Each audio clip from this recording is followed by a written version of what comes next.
అంటే మీరు ఈ వెబినార్ ప్రారంభం నుండి ఇది బట్టలకు సంబంధించిన అంశం కాదు. సంస్కృతి అంటే బట్టలకు సంబంధించిన అంశమే కాదు. మిగతా అనేక అంశాల చుట్టూ ఉన్నది సంస్కృతి అంటున్నారు. అసలు మహిళలకు సంబంధించి లేకపోతే సంస్కృతి అంటే ఏ దృష్టితో చూడాలి? అసలు సంస్కృతి అంటే ఎన్ని రకాలుగా ఉంది? ఈ చర్చ అంతా ఈ బట్టల చుట్టూ జరుగుతుంది. సంస్కృతిలో బట్టలనేది ఒక చిన్న భాగం. హ్మ్. సంస్కృతిలో నీ ఆహారం భాగం, నీ అలవాట్లు భాగం, నీ వ్యవహారం భాగం, నువ్వు మనిషితో మనిషికుండే సంబంధాలు భాగం, మానవ సంబంధాలు భాగం. ఇవన్నీ ఎక్కడ నీకు కనపట్లే ఇందులో. నీ పనిపాట్లన్నిటికంటే ముఖ్యం నువ్వేం పని చేస్తున్నావు. నువ్వు ఏం పని చేస్తున్నావు అనే దాన్ని బట్టుకొని నీ సంస్కృతి ఉంటుంది. నువ్వు ఒక ఫ్యాక్టరీలో పనిచేస్తే నీ నీ సంస్కృతి, నీ అలవాట్లు, నీ వ్యవహారాలు వేరుగా ఉంటాయి. నువ్వు ఒక అనార్గనైజ్ సెక్టర్‌లో ఇంట్లో మెషిన్ కుట్టుకుంటా ఉంటే, లేతే నువ్వు బటన్స్ ఎంబ్రాయిడరీ కుట్టుకుంటా ఉంటే నీ సంస్కృతి వేరుగా ఉంటుంది. ఇప్పుడు చిన్న ఉదాహరణ, ట్రంప్ టారిఫ్స్ వచ్చిన తర్వాత మన బెంగుళూరు చుట్టుపక్కల ఉండే readymade garments, Tamil Nadu readymade garment ఇండస్ట్రీలో పనిచేసే ఆడవాళ్ళందరూ పెద్ద ఎత్తున ఆ సుంకాలకు వ్యతిరేకంగా వీధుల్లోకి వచ్చారు. వైలెంట్‌గా కూడా అయింది. మీరు చూసారు కదా! ఎందుకని? ఆ సంస్కృతి ఏమిటి? ఆ సంస్కృతి ఏమిటి? చెప్పండి. కాబట్టి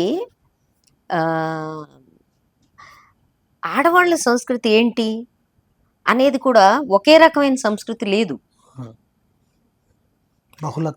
బహుళత్వం ఉంది. అంటే ఎవరిది వాళ్ళదే సంస్కృతి. నువ్వు అర్థం చేసుకోవడం కూడా, ఇప్పుడు నేను ఏదైతే మాట్లాడుతున్నానో దీన్ని తెలుగు మాట్లాడే వాళ్ళందరూ, విన్న వాళ్ళందరూ ఒకే రకంగా అర్థం చేసుకుంటారు. వాళ్ళ యొక్క పునాదిని బట్టి అర్థం చేసుకుంటారు.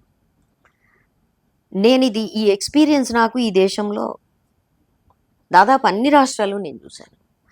అన్ని రాష్ట్రాల్లో నేను ఒకే విషయాన్ని చెప్పినా దాన్ని అర్థం చేసుకునే తీరు, రిసీవింగ్ డిఫరెంట్గా ఉంటుంది. ఎందుకంటే వాళ్ళు వాళ్ళ వాస్తవ పరిస్థితుల నుంచి ఆలోచిస్తారు. సో అసలు మొట్టమొదటిది, మీరు ఈ ఆడవాళ్ళ సంస్కృతి, అందరు ఆడవాళ్ళ సంస్కృతి ఒకటి కాదు. ఈ సోషల్ మీడియాలో కూర్చుని దుస్తులు మాట్లాడే వాళ్ళ గురించి, వాళ్ళ సంస్కృతి నా నా నా రాష్ట్రంలో, నా తెలుగు రాష్ట్రాల్లో, లేకపోతే నా భారతదేశంలో పొలాల్లో పనిచేసే ఆడవాళ్ళ సంస్కృతి ఒకటి కాదు. ఇక్కడ కూర్చుని ఆడవాళ్ళ గురించి వల్లించే వాళ్ళ మాటలు, లేకపోతే సినిమా రంగంలో కూర్చుని ఆడవాళ్ళ దుఃఖాలన్నీ మాట్లాడేవాళ్ళు, లేదు నా ఫ్యాక్టరీలో పనిచేసే, అనార్గనైజ్ సెక్టార్లో పనిచేసే 93% ఆడవాళ్ళ సంస్కృతి కాదు. వీళ్ళు మాట్లాడుతున్న వాళ్ళ గురించి కాదు. వీళ్ళు ఒక ఊహాజనితమైన మధ్యతరగతి స్త్రీ గురించి మాట్లాడుతున్నారు. దాని గురించి కాదు, ఆ సంస్కృతి కాదు. ఆ సంస్కృతి ఏంటో కూడా వీళ్ళకి తెలియదు. ఒక కొత్త సంస్కృతి మన బస్తీల్లో ఉంది, తెలుసా మీకు? ఒక కొత్త సంస్కృతి ఏర్పడుతోంది. ఎందుకు ఏర్పడుతోంది?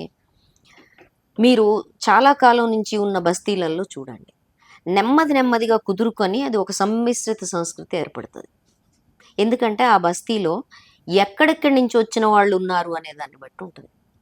హైదరాబాద్ బస్తీలు చూడండి మీరు, ఆ బస్తీలో, ఆ పర్టికులర్ బస్తీలో ఏ ప్రాంతం వాళ్ళు వచ్చి ఉన్నారు, దాని నుంచి ఒక అర్బన్ సంస్కృతిని కలుపుకొని ఒక డిఫరెంట్ సంస్కృతి అక్కడ ఏర్పడుతుంది.